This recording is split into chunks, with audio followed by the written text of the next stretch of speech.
اللہ اللہ اللہ اللہ۔ نماز کو ہم پر فرض کیا اور اس کے لیے اوقات بنائے۔ ان اوقات میں بھی اگر انسان سوچے اور غور کرے تو بے شمار فائدے ہیں، بے شمار حکمتیں ہیں۔ آپ ایک نماز کے وقت پر غور کر لیں تو اندازہ ہو جائے گا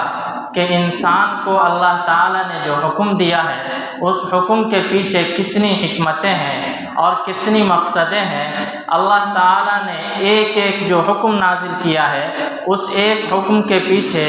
انسان کی دنیا بھی بنتی ہے اور آخرت بھی بنتی ہے۔ نماز ہی وہ عبادت ہے جس کے ذریعے سے انسان کی صحت بھی ٹھیک رہتی ہے، انسان وقت کا پابند بھی ہوتا ہے، پاک اور صاف بھی رہتا ہے، تندرست بھی رہتا ہے اور صفائی بھی اس کے اندر آ جاتی ہے۔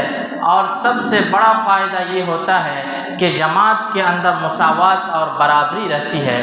جب ایک انسان بچپن سے ہی نماز کی پابندی کرتا ہے تو بچپن سے ہی وہ وقت کا پابند بن جاتا ہے، اور وقت کی پابندی اتنی ضروری ہے کہ اگر کوئی بھی دنیا کا بڑا آدمی اگر آپ کو ملے گا تو آپ اس کی زندگی میں کچھ دیکھیں یا نہ دیکھیں لیکن ایک چیز سب کو نظر آ جاتی ہے، وقت کی پابندی، کہ ان کے یہاں وقت کی کتنی اہمیت ہوتی ہے، وقت کی کتنی قدر ہوتی ہے کہ اگر آپ کو ان سے ملنا ہے تو مہینوں پہلے آپ کو وقت لینا پڑے گا۔ اس سے ملنے کے لیے آپ کو ڈائریکٹ اس سے نہیں، اس سے نیچے اس کے جو اسسٹنٹ ہوتے ہیں اس سے آپ کو وقت لینا پڑے گا، اور اس مہینے نہیں اگلے مہینے۔ بہرحال نماز کی ایک اہم فائدہ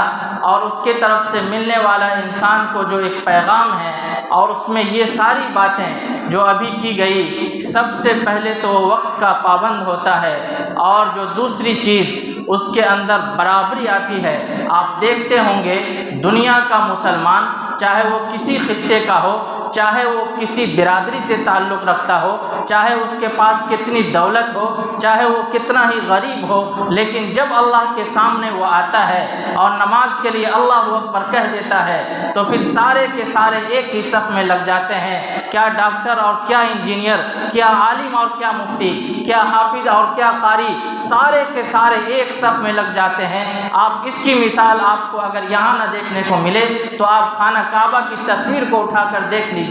دنیا کے بڑے بڑے لوگ آتے ہیں، اور وہ لوگ جو اپنے یہاں کے کم از کم معزز تو ضرور ہوتے ہیں، اپنے علاقے کے شریف لوگ تو ضرور ہوتے ہیں، اپنے علاقے کے نیک لوگ تو ضرور ہوتے ہیں، کیونکہ اللہ تعالیٰ انہی لوگوں کو حج کی سعادت نصیب کرتا ہے جس کے اندر اللہ تعالیٰ کے گھر جانے کی تمنا ہوتی ہے، خواہش ہوتی ہے۔ اب وہاں پر آپ دیکھ لیجئے کہ کتنے سارے لوگ ہوتے ہیں، لیکن منٹوں اور سیکنڈوں کے اندر سب ایک صف میں کھڑے ہو جاتے ہیں اور سب کے سب برابر ہو جاتے ہیں۔ کوئی چھوٹا نہیں رہا، کوئی بڑا نہیں رہا، کوئی غریب نہیں رہا، کوئی مالدار نہیں رہا۔ تو یہ سب سے بڑی بات جو ہے وہ مساوات آ جاتی ہے، مسلمانوں کے اندر سے تکبر ختم ہو جاتا ہے۔ اور دوسری چیز کہ انسان جب نماز پڑھنے والا ہوتا ہے تو وہ پاکی اور صفائی کا بھی خیال رکھتا ہے، یعنی وہ ہمیشہ پاک رہتا ہے۔ ایک پاکی تو باطنی ہوتی ہے اور ایک پاکی ظاہری ہوتی ہے۔ مسلمان جو نمازی ہوتا ہے، جو نماز پڑھنے والا ہوتا ہے،